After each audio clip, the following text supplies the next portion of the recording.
Jadi sebenarnya kalau orang liberal, ya, itu bukan masalah berpikir dengan logika, bukan masalah berpikir dengan logika.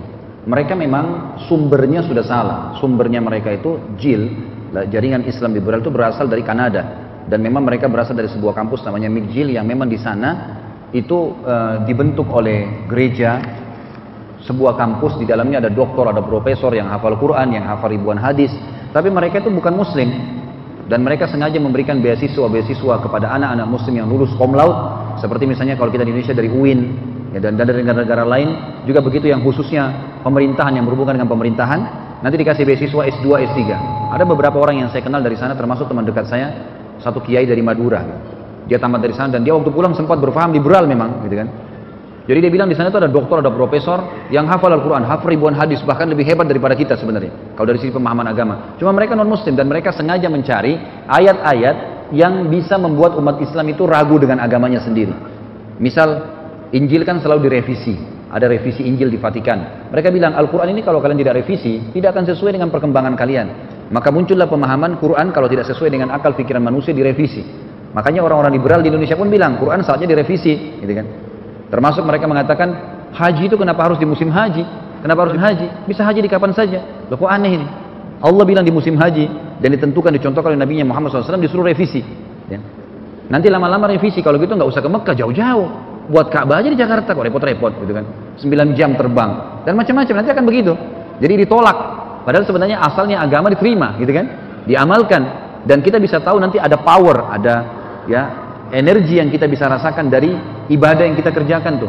Kita rasakan ada kehusyuan, ada ketenangan hati, ada keyakinan, ada harapan.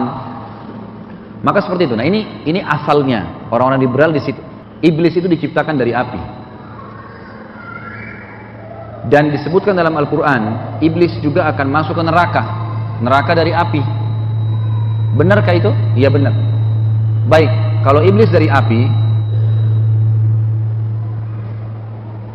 kalau iblis itu dari api dan akan disiksa di api, dia rasa apa? Yang kedua, yang ketiga dia bilang, pertanyaan saya, dalam Islam ada satu kalimat yang gampang, simple. Kalau diucapkan, maka sudah tidak bisa dibantah. Itulah takdir. Ada tadi satu dikatakan itu takdirnya, udah nggak bisa dibantah. Apa sih takdir itu? Lalu tiba-tiba gurunya berdiri dan menampar si murid ini. Waktu ditampar, kata muridnya, kenapa engkau tampar aku? Apa masalahnya? Apa salahku? Gitu kan? Lalu kata gurunya, tamparan saya jawaban atas 3 perkataanmu.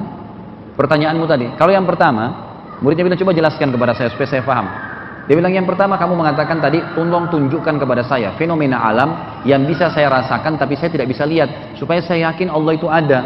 Kata gurunya, waktu saya tampar tadi kamu rasa apa? Dia bilang, saya rasa sakit. Kata gurunya, kamu bisa rasa itu sakit? Dia bilang, iya. Kamu bisa lihat? Dia bilang, tidak. Kata gurunya, begitulah Allah. Allah bisa dirasa keberadaannya, tidak ada Tuhan selain dia. Yang itu. Kemudian yang kedua, masalah syaitan. Iblis diciptakan dari api, di neraka, apa yang dia rasakan? Kata gurunya, saya ingin tanya, komposisi tangan saya dari apa? Kulit, daging, tulang. Pipi kamu, kulit, daging, tulang. Waktu saya tampar kamu sakit nggak? Dia bilang sakit. Kata gurunya, begitu juga iblis. Jadi tidak harus bendanya sama kemudian tidak dirasa. Kemudian yang ketiga, masalah takdir. Kata gurunya, pernah nggak kamu berpikir ketemu sama saya sekarang dan saya tampar kamu? Dia bilang tidak pernah. Kata gurunya, itulah takdir. Artinya kalau secara akal bisa diberikan gambaran. Cuma permasalahannya teman-teman liberal bukan masalah akal. Bukan masalah akal. Mereka tercekoki, sudah tertanam di benaknya tentang apa yang ditanamkan oleh guru-gurunya di sana. Karena belajar S2, S3, kemudian mereka pulang memang mau menerapkan apa yang diterapkan oleh orang Nasrani, gitu ya. Mengatakan agama itu sama, boleh ningkel lintas agama, semuanya bisa masuk surga dan seterusnya, gitu kan. Jadi mereka memang mau mengubah itu. Kalau masalah akal itu gampang, bisa diterangkan, dan akal itu kalau masih dalam koridor sehatnya akan gampang sebenarnya. Saya akan jawab antum dengan sederhana begini. Kalau ada orang yang pemahamannya seperti ini, jelaskan apa adanya, apa yang antum ketahui, sambil berdoa kepada Allah Subhanahu wa taala agar diberikan hidayah. Selebihnya sudah bukan tugas kita, gitu kan. Kalau kita menjelaskan sesuatu kepada seseorang, lalu kemudian dia kita temukan hanya tahu berdebat, hanya tahu menyalahkan, hanya tahu menolak, tinggalkan saja. Kita nggak mungkin berhabis-habis waktu di situ. Allah Tuhan alam semesta, dan tujuan kita mempelajari kitab ini masih baru pasal pertama. Beberapa pasal ke depan, agar Bapak Ibu punya alasan dan hujjah, punya nanti jawaban kalau ditanya Allah itu di mana, kenapa Allah tidak kelihatan, apa bukti-buktinya kalau Allah itu ada. Jadi nanti semua akan memberikan jawaban, gitu kan. Makanya saya bilang apapun terlintas di benak Anda, 4 pasal ini akan menjawab insya Allah. Kita masih baru di pasal pertama, nanti akan terjawab. Kalau ada yang buru-buru ingin, udah bisa lihat di YouTube, sudah ada pasal 2 sampai pasal sekian belas yang sudah saya bahas.